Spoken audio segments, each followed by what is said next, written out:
Mrs. Seth, welcome to the program. And how are you doing today? I know you just got off your program.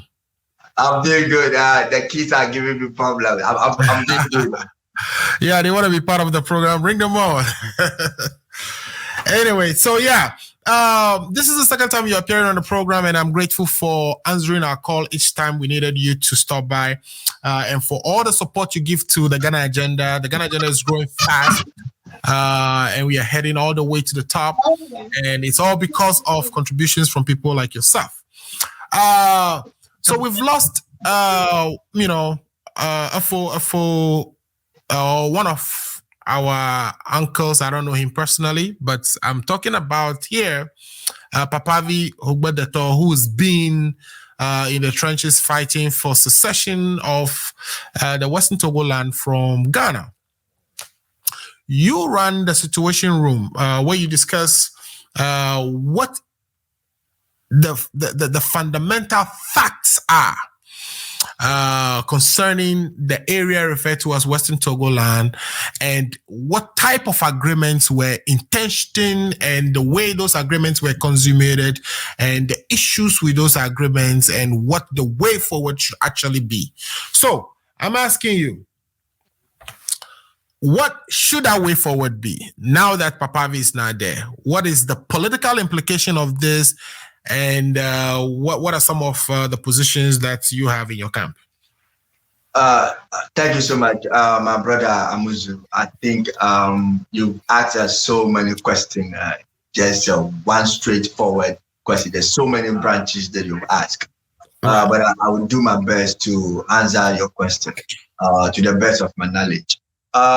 First of all, I send my greetings to all your viewers and those who have made time to be on your show. Actually, the program's supposed to start 7 p.m. Ghana time, but I can see you were having some other program that have delayed our time. But I think some people who have been able to have the patience to wait to this time, I salute them. I think that they wanted to know the way forward of Western Togoland. That is why they have to wait till this time for them to just listen to me and hear the way forward. I salute them. I welcome them. I actually have a great respect for them for making up to this program. Yes, so Amuzu, thank you so much for your question. Looking at, first of all, you talk about the Situation Room. You were asking me what are the facts. I don't know if I should start from that point before I go to the way forward. Which one should I go to? So just shoot away. I know we're going to enjoy this anyway. So whichever, talk to me about the Situation Room first, how things are going. And then let's go straight into the way forward. Way forward. So we go to the way forward for the Situation Room itself, way forward for Volta, or Western Togoland, the consummation of the agreement, what is happening in the background, how is this thing going to be resolved, what propositions are on the table, what positions are out there being held by the parties on other side, on both sides, and then going to, now that Papavi is gone, the secessionist movement. What do you think? What is in your view is the logical next step for them? Yes. Before going to the Situation Room, let me address this issue that we are not championing anything concerning secession. We don't believe in secessionary ideas, and we believe in a union with an independent Gold Coast. That is what our forefathers voted for. We are all Ghanaians. We believe that the people that fall within the demarcation of British Togoland voted in 1956 in favor of union with an independent Gold Coast. So that union does not mean secession. So we don't believe in breakaway or secession. We don't believe in that. That is not the idea. That I'll put that aside, and I want my viewers to understand that we are not talking about secession. We are not talking about breakaway. We are not talking about independence. We are talking about union. Now, let me go to the Situation Room. Situation Room is there for us to use as a platform to educate the general public, both Ghana and the people of Western Togoland, about the long overdue union that United Nations asked Great Britain to oversee. But unfortunately, Britain was not able to deliver as she's supposed to do. So we are using the Situation Room to educate both Ghanaians and Western Togolanders that, hey, look, it's about time. We are of age. Britain was not able to do the needful. Let us come together and do the needful. Let us go ahead and do what we should do as Ghanaians so that we can live peacefully and harmony, something that can actually bring about greater regional integration, so that there'll be mutual understanding, there'll be mutual respect, there'll be the feeling of belonging by anybody, so that everybody in the country will have the feeling of belonging, so that we can have a peaceful country, and then we'll have a spring of development that no one will be left behind. And the only thing that we can do at this point in time to save our country, Ghana, is to ensure that the Western Togoland Ghana Union is well established on a very peaceful note. So the Situation Room, we have been using that platform to educate the people, tell them the fact, for them to understand that this is what went on. We went into the history, we used the United Nations document to prove to the people that what we are saying, we are not just getting up from our room and come and say it, but we have information, we have document, authentic document from the United Nations, document that UN cannot deny, document that the people of Ghana cannot deny, document that the government of Ghana cannot deny, document that Britain cannot deny, document that no one can deny. We have those documents to tell the people that this is what we have, and this is what is making us believe that what we are saying is the truth and is what will happen and what will help our country move forward. So that's what Situation Room we have been doing for some time now. We have also been appealing to both sides, Ghana and Western Togoland, to come together to understand that, listen, we need to do this so that we can have that brotherly love and move forward. We are not taking side. Our People Liberation Council of Western Togoland, we are not taking side of anybody. We are not for Ghana. We are not for Western Togoland. We are just an intermediary between Western Togoland and Ghana. We are preaching to them that, listen, this is what needs to be done. And we are not asking you that let us do it for you. We are telling you to come to understanding so that the two of you can come together and do the right thing. The People Liberation Council is also serving as Britain. They are trying to do what Britain left undone, to actually what Britain left undone so that they can complete it. I'm sorry, the kids are interrupting me, but that's fine. I get a little bit, when they run to me and asking to you, feel like asking, responding to them, but that's okay.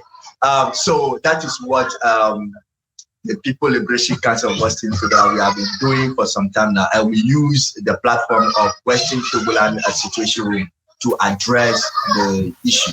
That's what we have been doing so far. All right, great. I see the kids are there. Sorry, this should have happened earlier, and I'm sorry I didn't even apologize coming in, but thanks for doing that.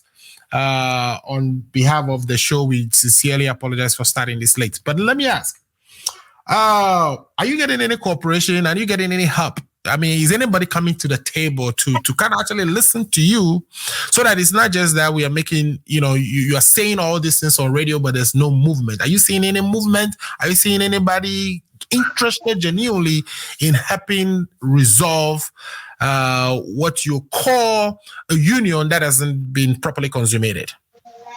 If you say people listening to us, yes, a lot of people have been listening to us. We are not getting help from anybody. Nobody is giving us nothing, but this is something that you have to do out of willingness.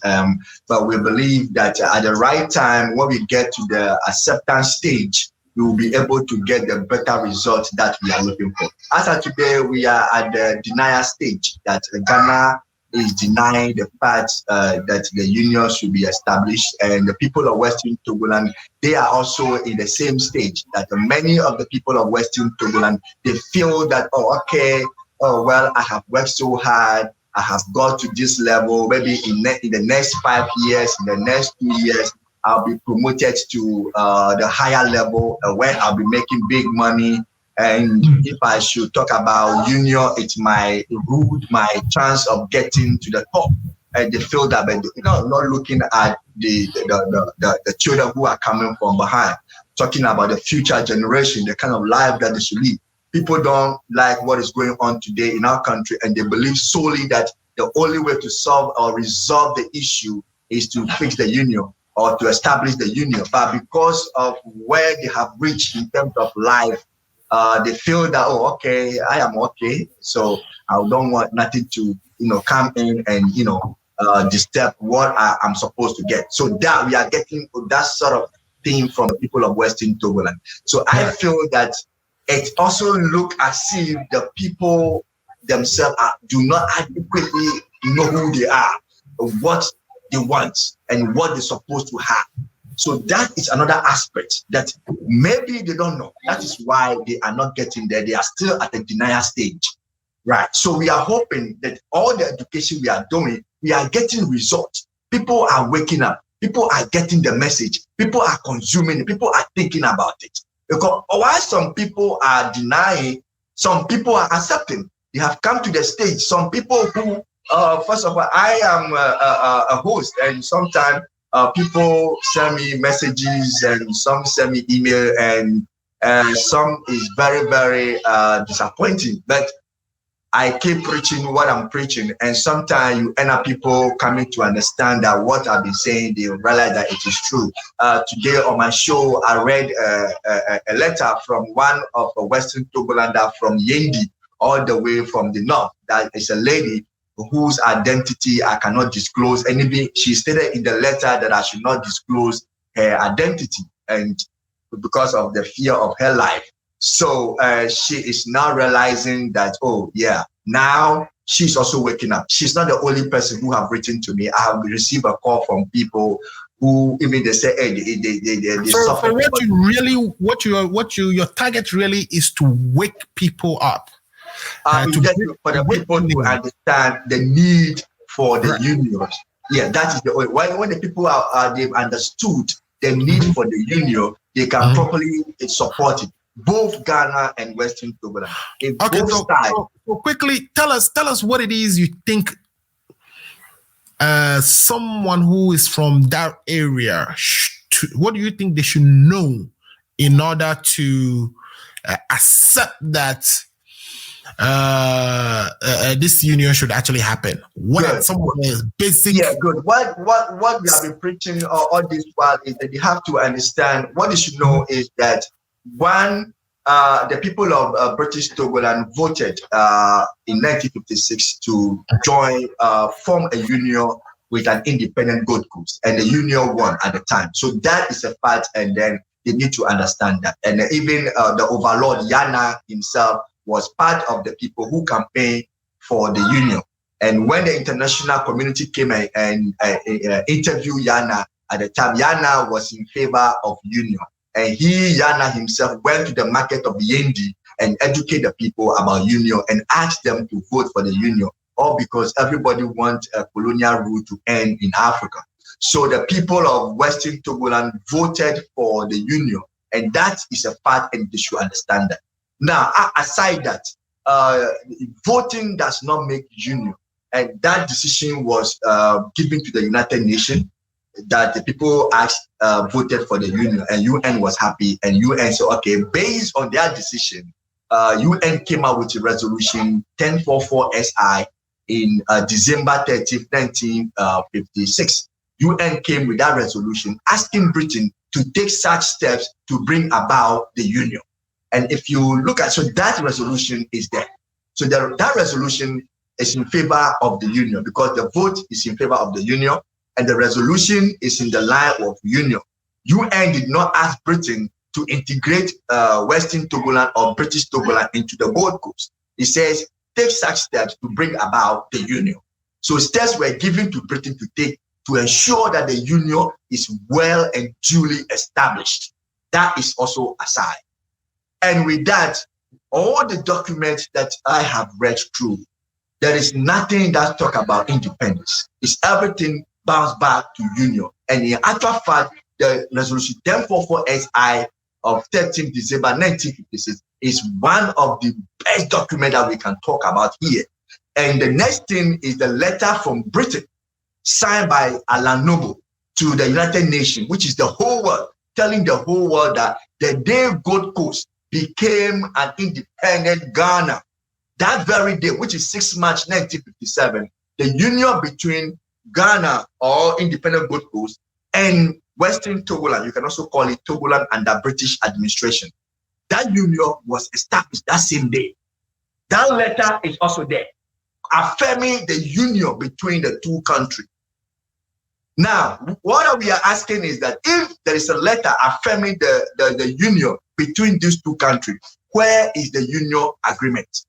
We asked Ghana government in 2008, they don't have it. We asked the United Nations, they don't have it. We asked Britain, they don't have it. If these people don't have it, who else will have the union? And where can there be a union without an agreement? No. And can there be a union without a union constitution? No. In Ghana history, where have we heard of a union constitution? If there is a union, there must be a union constitution that will give the backing to the union. And at the time that Britain is saying that the union was established in 1957, at that time, Western Togoland or Togoland under British administration do not have a government. So how do you form a government with two unequal countries? So now this is the point that we want the people to understand, that this is a fact.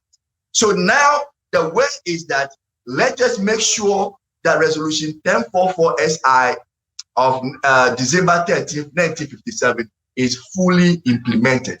We are no more kids. I am a Ghanaian. There is somebody out there is a Western Togolander. I am not ready to, trample upon their right. This is a human right. This is their human right. I am not ready to trample about somebody's human right. So whether I am a Ghana or whatever, I don't need to support what is wrong. I need to support the right thing. That is why people say we should let it go. Come on. I mean, who said we should let it go? We've already accepted that we are Ghanaians, right? Who have accepted? The people of Western Togoland, how did they accept it? Yeah, I mean, so you the president said, right, that if there is enough agitation or if there's enough advocacy from the LGBT community, it would trigger the discussion and perhaps the consideration of the idea in Ghana or the legalization of that in Ghana. Do you think there's enough discussion even among the Western Togolanders of a desire to revisit the union? Yes. Yeah, I'm glad that you quote the president. That was when the president went to Britain that he was asked that question. That's very good. You quoted him. Yes. You see, when he talked about if there is enough agitation, actually, JJ, when he was in power, he told her that. JJ Rawlings told her the same thing. When we approached JJ when he was in power with this issue, he said, okay, if we go ahead and educate the people and they understand and there's enough agitation, nothing will stop anybody from letting the union issue happen, that the union will be established if we really want it. We need to educate the people so that we can have adequate agitation, adequate people asking for it. So we're doing that Rawlings time.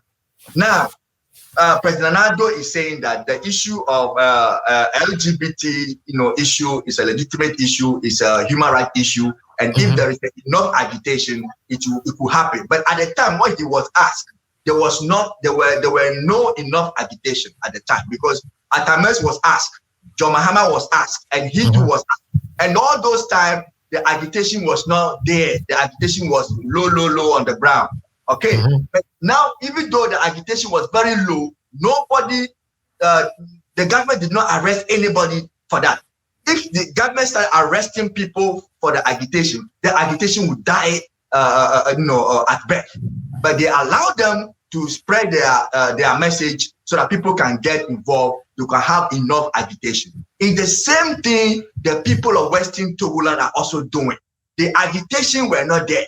people were not awakened to the issue, because the issue of Togoland union with Ghana is an issue of a human right. It boils on human rights. So if this issue boils on human rights and agitation is not there, you need somebody to educate the people to get there.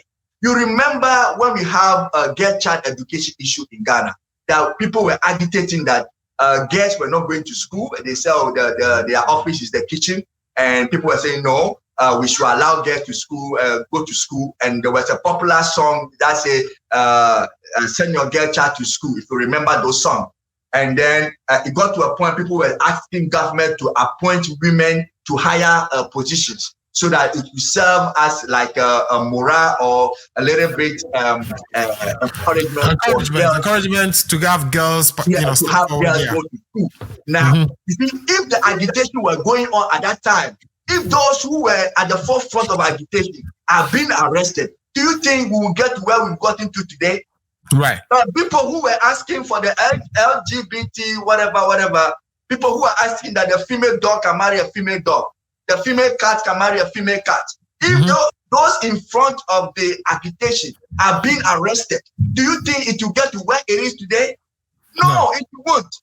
That is the problem of Western Togoland issue with Ghana government. That today, people who are at the forefront of educating the people to realize, to come up and understand the issue of Western Togoland, so that the agitation can go high, the people are being arrested.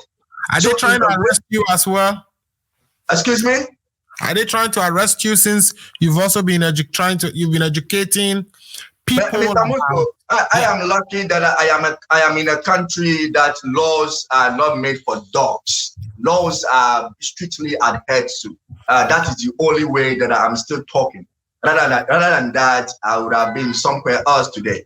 If telephone conversation and email issue can put you to prison, but by now I am not here, because the threat and other stuff that is coming, it is mind-boggling, because they call you and say things that you don't want to hear. Things that. So what keeps you going? What keeps you going? You are doing this, and you are getting threatened. What makes you continue to do this? Where do you find that energy and that zeal, that motivation to continue to have this education process take place, to continue to mount this stage every week, open your loud microphones and speak on this issue in a way that nobody else is doing? It's just a patriotism, the love of my country. I love my country, Ghana. Anything that will make my country better, I don't think that I should keep quiet. If you look at Martin Luther King, he knows what he was doing at the time, but he didn't give up. For the love of his people, for the love of his country, he did what he had to do. If you look at Dr. Kwame Nkrumah, he knew he'd be arrested. He did, and then they arrested him. He knew that the British government would do anything that they want to do to him for him to be quiet. But he continued the agitation. He continued to express that there is a need for them to be independent. Even where he was giving the prime minister of the colony just to silence him, he still refused to be silenced. And then he was giving leader of government business, and no Britain-born that have occupied that two topmost position. But he, Dr. Kwame Nkrumah, was given that position just because they want him to be quiet. But he also refused. At the end, he was arrested, and he was in prison at the time when he was actually advocating for the British colonial rule to end in Ghana, or at the time in the Gold Coast. You remember in 1952 when he was in prison, it was Bedema. Everybody was afraid. When Kwame Nkrumah was arrested, you see, when the head is arrested, then those under become nobody. So everybody was quiet. But it took Bedema, E.K. Bedema, who stood and campaigned for Dr. Kwame Nkrumah. That's how Dr. Kwame Nkrumah won the election when he was in prison. He won the election when he was in prison, and British government was forced to release him. All praise to E.K. Bedema. I'll leave that. That is a history. Let me go to my point. So you see, the issue about British Togoland that we are talking about, if the government can stop arresting people who are in the forefront of educating the people to get the agitation, then we can have a level ground to play with. Today, the LGBT issue is in Parliament, and I'm happy that the president was with Kwame Sefakai on Peace FM, and he said that whatever the issue is in Parliament and it's being debated, but whatever will come out of it, have Ghana's name on it would depend, will send Ghana's name to international level. He have not taken position on that issue, but he have made a fact that it is in the Parliament and it's being discussed. Previous presidents have taken emphatic positions. So do you think him not taking a position on this itself is an issue? Well, I'll come there. But he make a very interesting point that he said that the bill, the LGBT bill was sponsored by a private. It's a private sponsored bill. That tells you that privately we can sponsor the bill in Parliament. Now, if the issue of British Togoland, if we stop arresting people who are at the front educating the people, we might have people, private person who might sponsor this bill to the Parliament so that it can also call for debate. Now, here is the case. Why is it that the people who are talking about British Togoland, they are being arrested?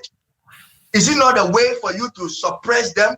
It's not a way for you to kill their voice so that nobody can come out to, sponsor this bill to go to the Parliament? It's also a way of killing the bill at home. So this issue is actually there to suppress the people of British Togoland. Aside that, there's this decree, Supreme Military Council Decree 20. It is also there just to target people who talk about British Togoland. And that law today, that obnoxious law, a law that a decree that we should not entertain during an era of democracy or when we are in a democratic dispensation. That decree is being used today against certain people, and it's only against people from Western Togoland, not the entire country. That law is against 92 Constitution of Ghana itself. That law is against international law. It's against the Declaration of International Human Rights, which Ghana is a signatory to. But shamefully, my country, Ghana, still endorse that law and secretly use it to charge some innocent citizens of the country. So you see, this is how the whole thing. So we are preaching to the whole world. We are telling Ghana that, listen, that law is discriminatory law. It's unconstitutional. We can't be using decree while we are in a constitutional dispensation. So that law, we should forget about it. We should cancel it. We should target the issue as it is. Right. We should look at it. If somebody go wrong, let the law that deal with anybody, the same law should deal with the person. Same criminal laws, yeah. Yeah, same criminal law should deal with everybody. Why some law deal with some people and doesn't deal with some people? It's unfair, and it doesn't spell, our good name. I mean, we do have, the judiciary, and of course the executives do have the power. The legislature, has the power to make laws for specific activities, right? So, for instance, they're making law for, homosexuality. That even if you advocate for homosexuals in Ghana, it's a criminal offense. It's a misdemeanor. So, what do you mean by they made law for different people? It's allowed. They've made law to say that, Western Togoland should not be something citizens of Ghana associate with in terms of trying to secede or have conversations around seceding or separating Ghana from the Togoland. All right. So it is allowed. What do you mean by, Yeah, like I said, the people of British Togoland and myself, we are asking for union. We are not talking about separation. We are not talking about secession. That is out of our way. Our way is just one way, union. That's it. What you say, it is true. The powers of Parliament is to make law. That is the primary function of Parliament. That their job is to make law. It is true. that they have the right to make law. And when they make law, because they are the representatives of the people, it is accepted that they are speaking the mind of their people. They are making the law on behalf of their people. So that law is accepted. This decree I'm talking about is not made by act of parliament. It is a decree. Listen to the name, decree. It is a military regime something by Achampo. Yeah, to Achampo. Decree, you understand what decree is. So, but subsequent governments not repealing it means that those governments have approved of it. Even Parliament has approved of it. I mean, the Parliament of Ghana have never approved of it.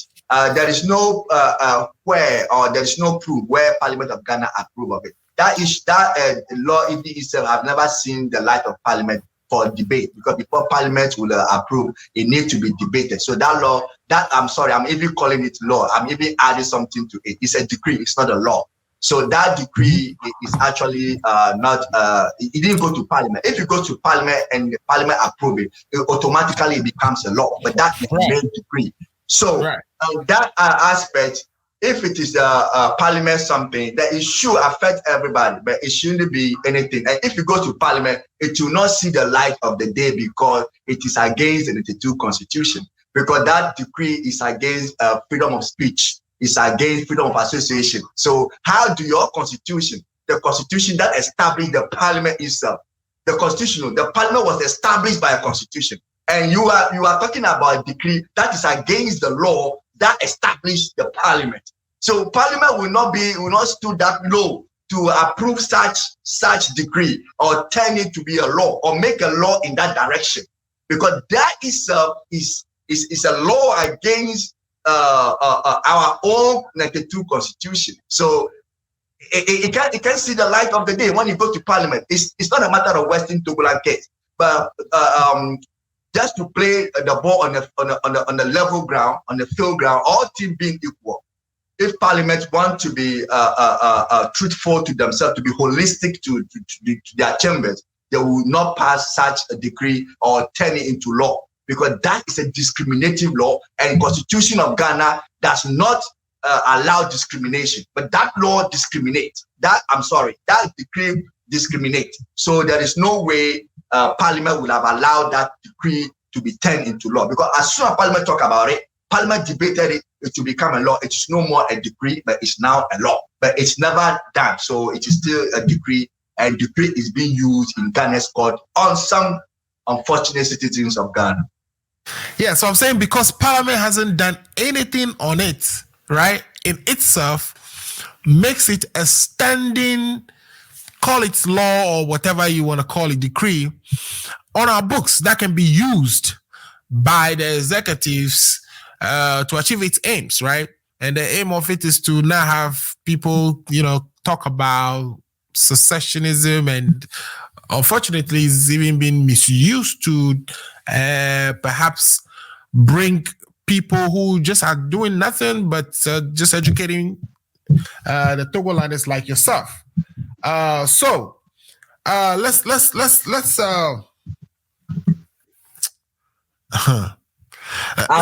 me ask. Your internet is giving you a little problem. Yeah, my internet is a little bumpy today. So let me ask that. What do you think, the way forward is for the secessionists? I don't know if I don't think you've answered that part. Should we expect that is something that is gone behind us? And then I know if I ask you, what do you project or want out of all the people who may have followed the secessionist movement? Are you telling them that they should come and listen to you? They should come and think of a union? That is where the issue is. That secessionism is a dream that wasn't going to come true. There is no way forward for secessionists. If you are a secessionist, you don't have any way. There is no way forward for you. You just find some place and sleep. Because secession, I don't know where do you want to succeed to? Where are you going? I don't believe in secession. I am not a separatist, and I'm not separating anybody from somebody. I am not doing that. So I don't even know if there is a secession movement somewhere. I don't know. What I know is that I am talking about union, so my focus is on union. If somebody talking about secession or breakaway, then I will appeal to Ghana government to look into that person's movement and deal with that person accordingly. Because I also understand that secession is a right; it's not a crime. If you don't know, secession, take my word for it. Secession is a right; it's not a crime, unless you do not go by law. But that's not what you do. That's not what you. Yeah, if you don't go by law, then it becomes a crime. Then you'll be dealt with by law. Because if secession is a crime, Great Britain will not secede from European Union. Correct. You see, when Britain wanted to secede from European Union, it triggers Article 60 of their charter, and then they go through the law and they secede. So if you want to secede and you are using the law, you can secede. Okay. That means if you want to break away, you have to use the law to break away. But if you want to break away or secede and you are not using the law, you are using whatever you are using, then it's against the law. It's your own cup of tea. I don't believe in that. I don't believe in breakaway. I believe in the union. So I only know the way forward for union. So I don't know the way forward for anybody who wants to break away or secede. I don't know any way forward for the person. But if you believe in the union ideology, if you believe that what Ghana needs at this point in time is a union with the people of British Togoland, then the way forward, I will tell you. The way forward is not me that having the way forward. The way forward is not new that we are setting up. The way forward has been set up a long time ago. It was set up by United Nations. That way forward is resolution 1044 SI of 13 December 1956. What is in the resolution? Quickly, just if you could give us a quick highlight. The fully implementation of resolution, the UN resolution 1044 SI is the way forward for people who believe in the union with independent Gold Coast, or you can say Ghana. Now, what is the union is that, what is the resolution 1044 SI? What is in it is that when the people of British Togoland voted for the union, they voted massively for the union. At least 58% voted for the union and 42% voted against the union. So the result was presented to the United Nations, and they said, okay, in the resolution 1044 SI, they made it clear that now that they have known the intention of Western Togoland or the Togoland and the British administration, British make sure that the union is established. By doing so, we should make sure that the people of British Togoland have their own government, they have their representative. Britain will also have to give her colony, Gold Coast, where I came from.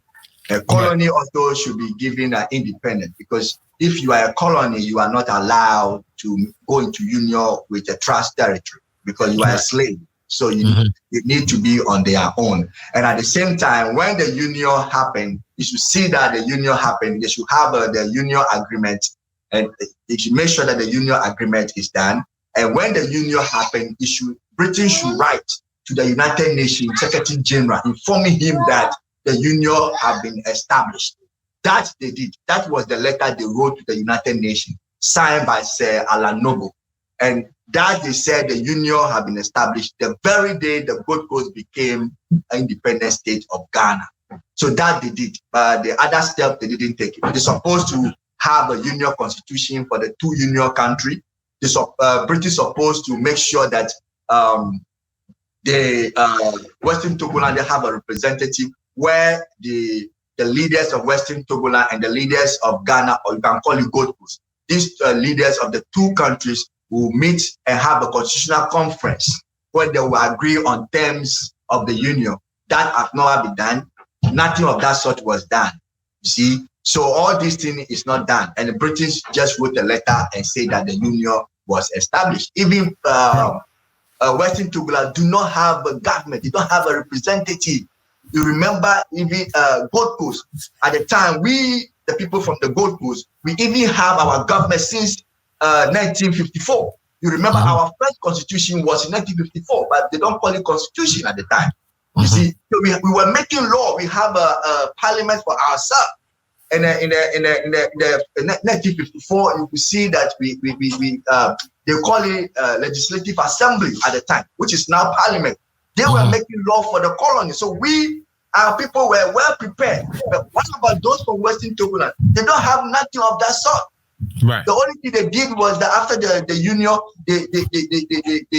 they locked them into our country. So we absorbed them into our country, Ghana. So that's a fact. We Ghanaians should accept the fact that we absorb these people. We did not make a union with them. We just lied to them. We asked them to vote. After they vote for the union, we say praise God, and then we don't do nothing. We just leave everything there. And what we did was that first we brought Preventive Detective Act. That act by Dr. Kwame Nkrumah. We start some of these people. That would arrest you on suspicion that you have some plans to do something. Yeah. Yeah. We throw those people who were agitating for the union. We make sure that we get them out of the country. That's what we did that. And those that we have to change them out, we did. You remember some of the areas, some chiefs who were agitating for the union, we chased them out. When we chased them out, what we did, our own Osajifo will go and appoint any CPP member to sit on the throne. So today, as we are speaking, as I'm talking to you, some places in Western Togoland, the chiefs were appointed by Dr. Kwame Nkrumah, our own Osajifo.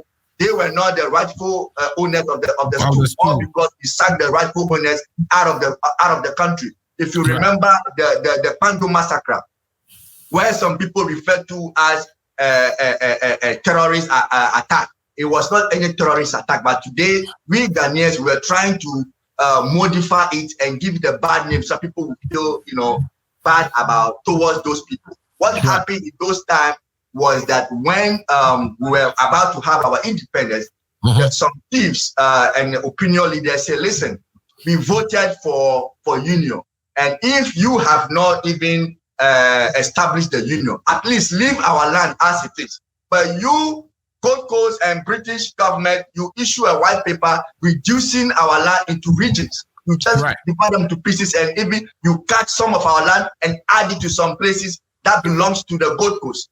You are doing all these things to just make sure that our land get lost. The identity of our land is no more. We will not do that. So they said they are going to boycott the first independence celebration.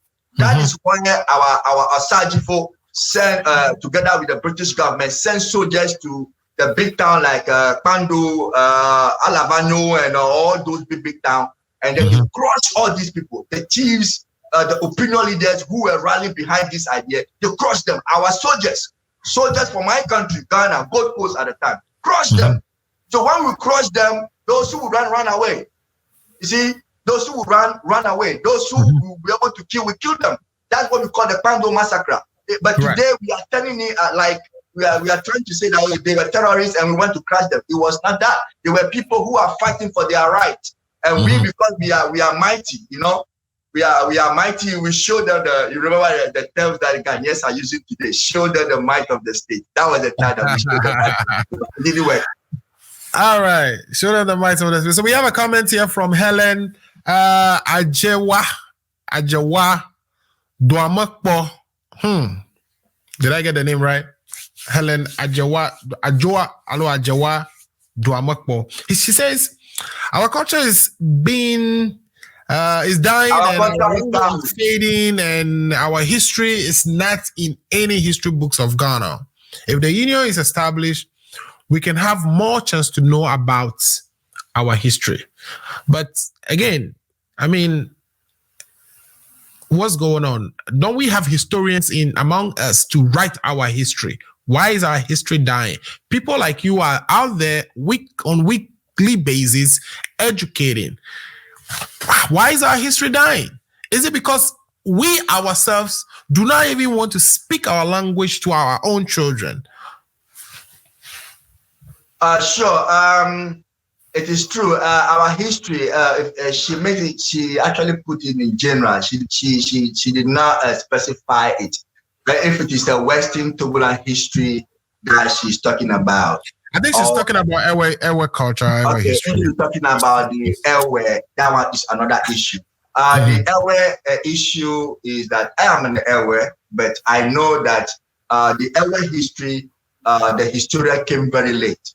So, but by the time that history started, if you study history a little bit, you will know that the Ashanti history we have a lot of people who started Ashanti history, writing the history very early stage. Before Efu Kojumaugbe and others spring up, at that time, the Ashanti and other tribe history, move up.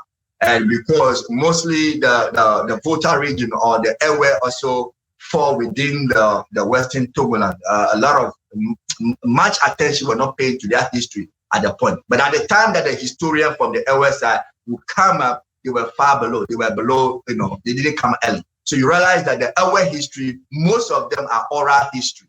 That is how the history is fading.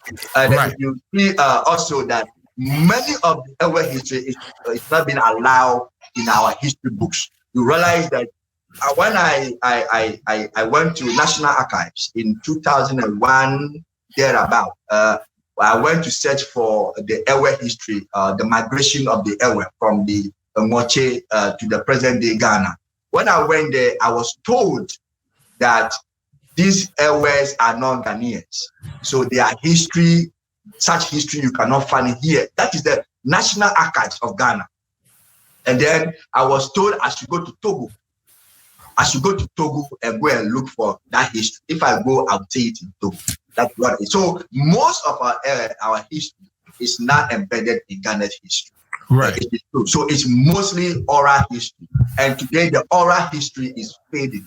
Because when the grown-ups are dying, the young ones, the kids, they are not ready to actually, But the issue of Western Togoland history, that is a deliberate action of the government of the day, that the government of my country, Ghana, that they did not allow the Western Togoland history to come into our history book. That when you go to school, when they are teaching history, they don't even mention Western Togoland nowhere. Right. So people who are the lawyers, doctors, don't even have no clue. Sometimes when they approach me and I send them document, I give them document, they say, how come we don't know this? We've been to school, we have studied, we don't know this. I said, because it's not there. It's deliberately not. So that is a deliberate action from the government of my country, that they hide the issue of Togoland from us. They didn't put into our history book so that we can read and understand. Right. I'm sorry. Okay, no problem. I mean, you can drink some quick water. Let me take a quick break as you do that. And what we're going to do is when we come back, we want to kind of summarize it all and then bring today's to an end. But I've really enjoyed some of the things you say. Every time I talk to you, I learn something new. But we'll take a quick break and we'll be right back. All right, welcome back to the Ghana Agenda. If you're watching us, we've been on a marathon, sort of. We've been on this since 2 p.m. We've had discussions. We're actually expecting Roxanne Nelson Kwame Dafiamokpo to join. He's a member of parliament for South Dai, one of the 11 I think 18 constituencies of Volta region. He was going to join us, but due to some challenges that he has, I think conflict, he was not able to join. I had Efa and Paul DeSoso, who are my regular panelists, join in and we discuss the interview that the president gave to Kwame Safai. If you haven't already done so, please catch up. I'm going to chop all this in small pieces and re-deliver anyway. So those of you who would like to consume them in small bits where we just concentrate on the topic would have the opportunity to actually enjoy this, all the great things we talk about today. Now we are going, we've spent the last 30 minutes or so looking into Western Togoland post Papavi, who, has been advocating for secessionism or separation, and he has now passed. And I have my brother here, Seth Mifetu, giving me all the breakdown of what the liberation or the group he belongs to is seeking, which is completely different from secession. That's they want the union, which was intended in the United Nations Resolution 1044 X or so. He's saying, you can correct me if I quoted that wrong, that he's saying that the intended integration of Ghana and the Western Togoland by that resolution has now been consummated, and that is what should happen. And his job on Trend Africa, where he hosts a a program on a weekly basis is to educate enough people to want to even consider, to think about the possibility of actually legally consummating the intended resolution that the United Nations had given to the then Gold Coast or the British administration to actually administer. So, sir, tell us in a summary form everything we've discussed today. I know you said, Western Togoland secessionism is not something you even advocate for. If people who believe in that should join you and listen to you instead and fight for a common cause, which is to get the union consummated properly. And the way forward for the Situation Room, you've also described as, just an advocacy platform, education platform that authorities doesn't want really to continue because they're using the secessionist decree to, go after people who are even doing the education piece. Summarize it all for us so that my listener who's just joined late can get a good understanding of what we've discussed so far and walk away feeling that they have benefited from the program. Yeah, before I summarize that, once you mention Honorable Minister to supposed to join me before, it brings my mind back to Honorable Kwesi Kenneth, who has been a member of parliament for years.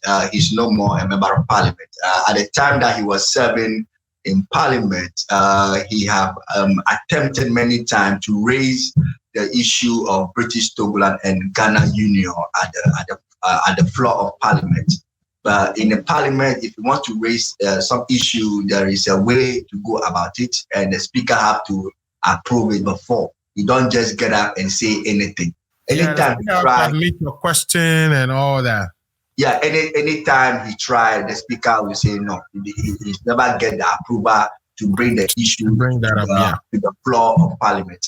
And he also wrote a whole book on British Togoland Union with Ghana. That is a member of parliament, illustrious son of Ghana, who has served Ghana with all his life.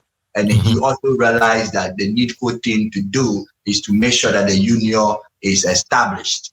He have done that, but he was not given the opportunity to speak on parliament on this issue, so that you can see how the issue of Western Togoland is being, pushed down. It's being suppressed by all angles. The government will not let you do it. Parliament will not let you come out with it. Citizens will not even allow you to talk about it, and a whole lot. So you could see the way the issue of British Togoland Union with Ghana, how it has suffered. It has suffered a lot. But today we are telling you that we, the generation of today, we are not going to deny the pain. If we deny the pain, we will deny the bright future for our children. That is why we are holding on to that stick, that no matter what, we will still talk about it. We will talk until the right thing is done for our dear Ghana.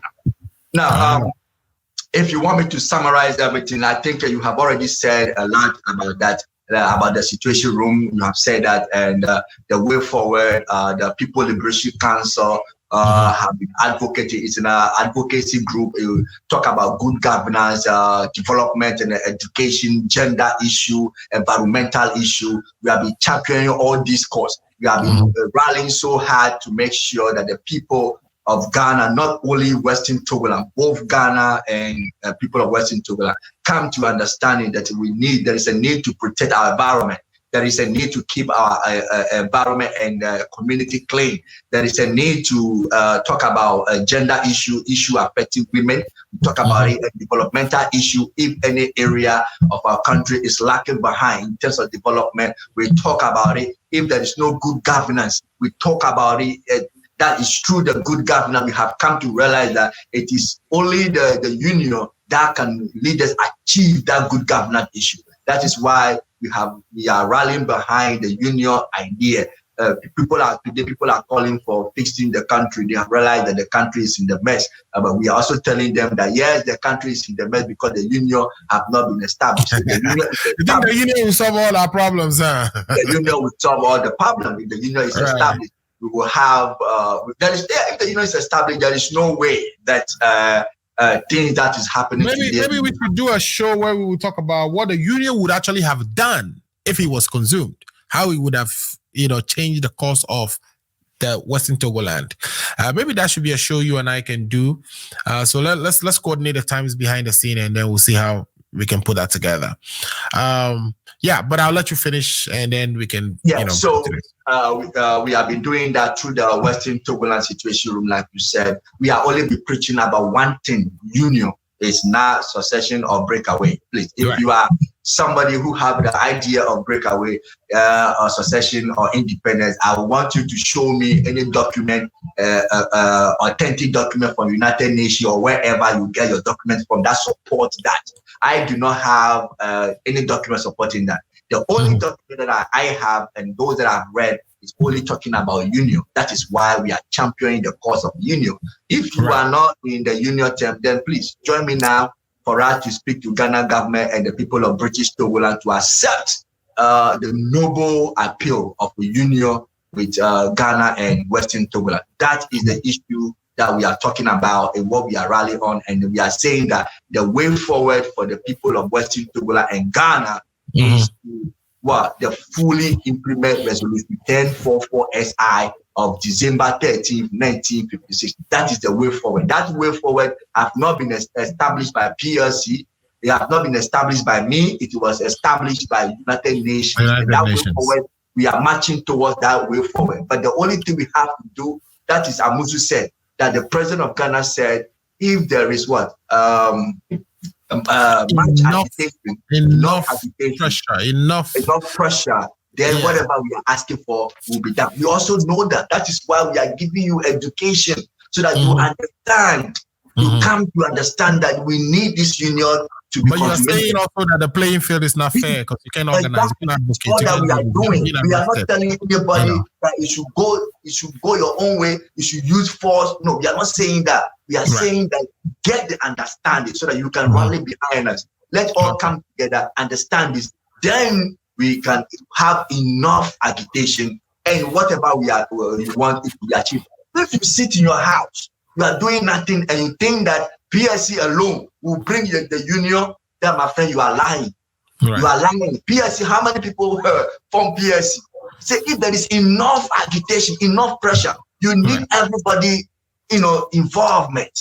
Everybody needs to be involved. So if you sit behind, if you sit in defense, say you will not get involved, thinking that Seth will go and bring your union for you is a lie. Seth cannot go and carry the union and bring it. Thank you so much. All right, Seth, you've heard it, my people. Seth says just sitting by and wishing for union will not make union come. So you have to go there, organize, teach, let people know what the union is about, what the union will do to them, why they currently are being ignored. Even sometimes when the budgets come out, they forget the whole region. A union will probably solve all that. That's what Seth is saying. So, Seth, where can people find your show, and what times do you come on so they can join you and continue the conversation? My show is on the TrendAfricaTV.